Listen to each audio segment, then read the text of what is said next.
What if I told you there's a currency flowing around you every single day that's more valuable than money, more powerful than connections, and more rare than gold?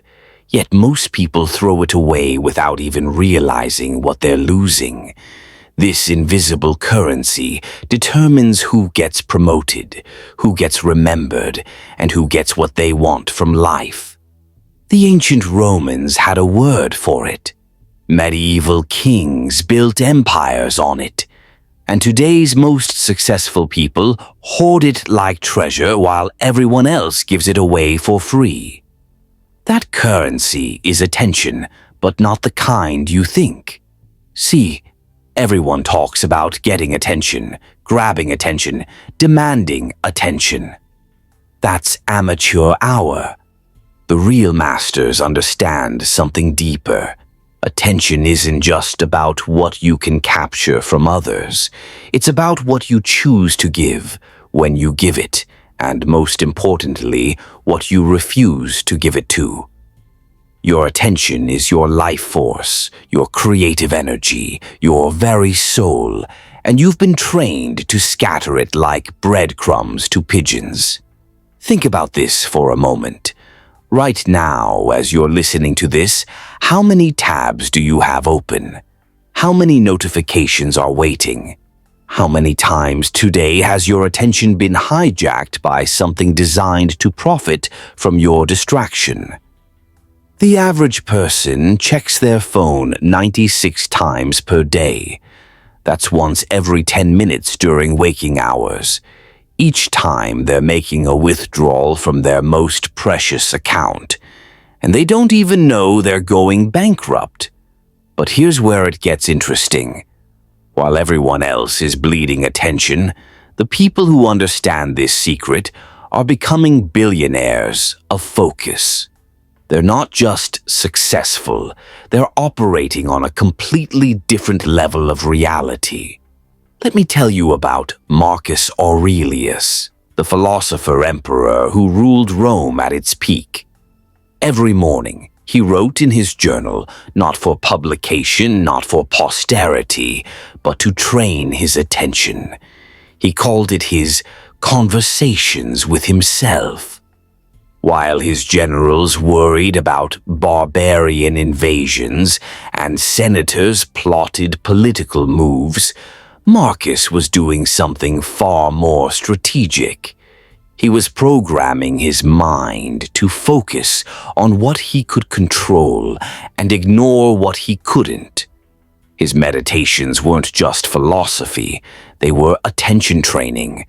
And that attention training helped him rule the most powerful empire in human history. Now, fast forward to today. Warren Buffett, one of the richest men alive, has a simple rule. He says no to almost everything. He doesn't attend most meetings. He doesn't check email constantly. He doesn't follow the news obsessively. Instead, he gives his full attention to reading, about 8 hours a day. While everyone else is scattered across 1,000 different priorities, Buffett is laser-focused on understanding businesses and markets. That focused attention has made him tens of billions of dollars. But here's what's really happening beneath the surface. Attention isn't just about productivity or success. It's about power. And not the kind of power you see in movies. I'm talking about psychological power, the ability to shape reality itself. You see, whatever you give your attention to grows stronger in your life. This isn't mystical thinking, it's neuroscience. Your brain literally rewires itself based on what you focus on. If you constantly focus on problems, your brain becomes a problem-detecting machine. If you focus on opportunities, your brain starts seeing opportunities everywhere. If you focus on fear, you become fearful. If you focus on possibilities, you become powerful. The people who understand this secret don't just manage their attention, they weaponize it. They use it to manifest outcomes, to influence others, and to create the reality they want to live in. While everyone else is reacting to life, they're actively creating it. Think about the most magnetic people you know, the ones who seem to have some invisible force field around them. What do they all have in common? Presence. And presence is nothing more than fully concentrated attention. When they're with you, they're really with you. Not thinking about their phone, not planning their next move, not half listening while they wait for their turn to talk. They're 100% there. And that creates a kind of psychological gravity that draws people, opportunities, and resources toward them.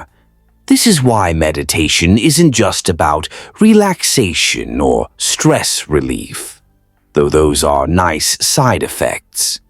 Real meditation is attention training. It's teaching your mind to focus where you want it to focus, when you want it to focus there.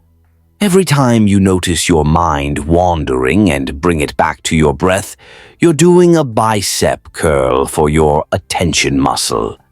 And just like physical muscles, the more you train your attention, the stronger it becomes. But here's where most people get it wrong. They think attention is about intensity, about gritting their teeth and forcing focus. That's like trying to hold water in your fist. The harder you squeeze, the more it slips away. Real attention mastery is more like training a wild horse. You don't break it, you learn to work with it. You create the conditions where focus flows naturally. The ancient Stoics understood this perfectly. They had a practice called the discipline of desire, training themselves to want only what was within their control. But what they were really doing was attention management. Instead of letting their minds chase after external validation, material possessions, or other people's approval, they focused their attention on their own thoughts, actions, and responses. This wasn't passive acceptance, it was strategic focus. By concentrating their attention on what they could actually influence, they became incredibly powerful agents in their own lives. Now, here's where this gets really interesting from a Machiavellian perspective. Most people's attention is completely predictable. Show them something shiny, something scary, or something sexual, and you've got their focus. This makes them incredibly easy to manipulate.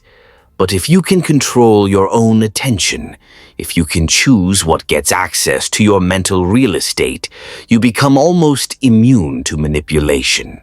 You can see the puppet strings. You can recognize when someone is trying to hijack your focus for their benefit. And once you can see the game, you can start playing it. You understand that influence isn't about being the loudest or the most aggressive. It's about knowing how to capture and direct attention. The most powerful people in any room aren't the ones demanding attention. They're the ones who know how to give it strategically. They make others feel heard, seen, and understood, and that creates a psychological debt that can be incredibly valuable. But let's get practical. How do you actually build this attention currency? How do you go from being scattered and reactive to being focused and intentional? First, you need to understand that your attention has been hacked. Every app on your phone, every website you visit, every advertisement you see has been designed by teams of psychologists and behavioral economists whose job is to capture and monetize your focus. They're not evil.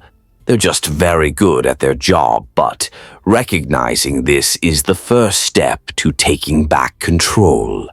Start with what I call attention auditing. For 1 week, track where your attention actually goes, not where you think it goes, but where it really goes. Every time you pick up your phone, write it down. Every time you find yourself scrolling mindlessly, note it.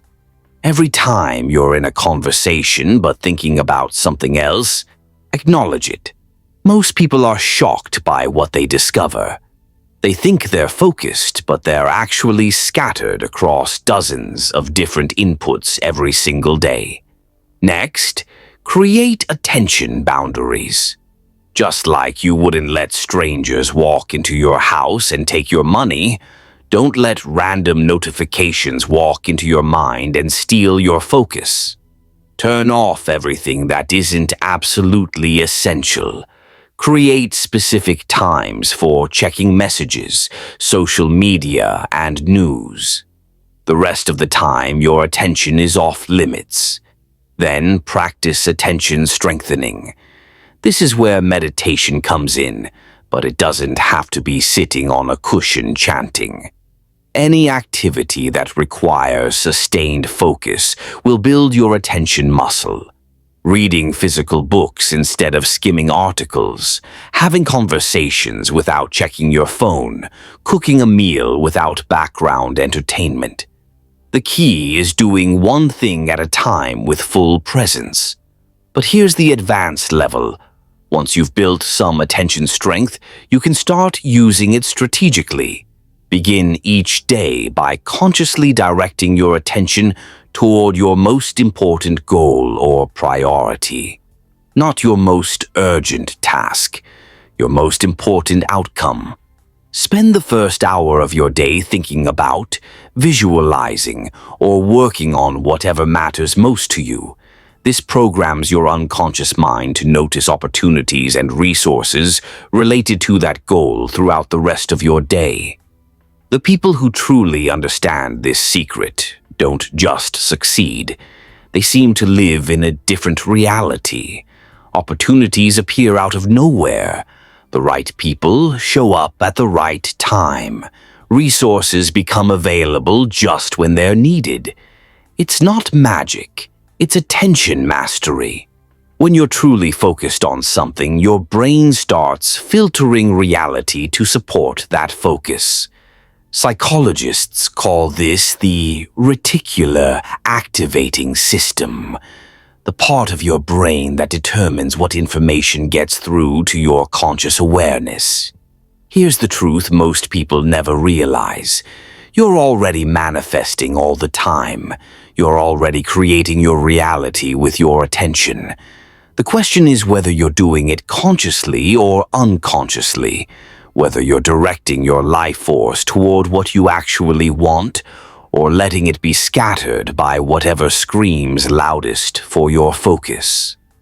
The currency of attention is more valuable than money, because money can be earned back, but time and focus once spent are gone forever.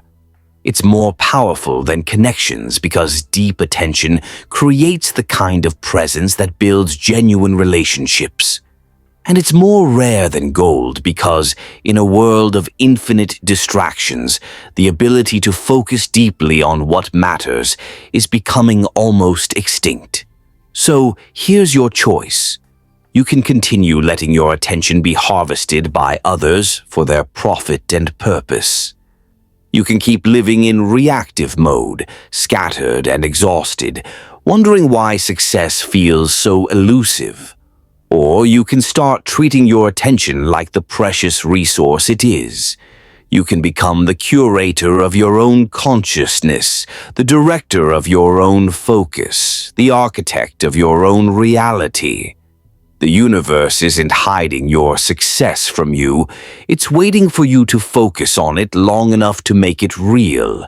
Your attention is your vote for what kind of life you want to live. What are you voting for?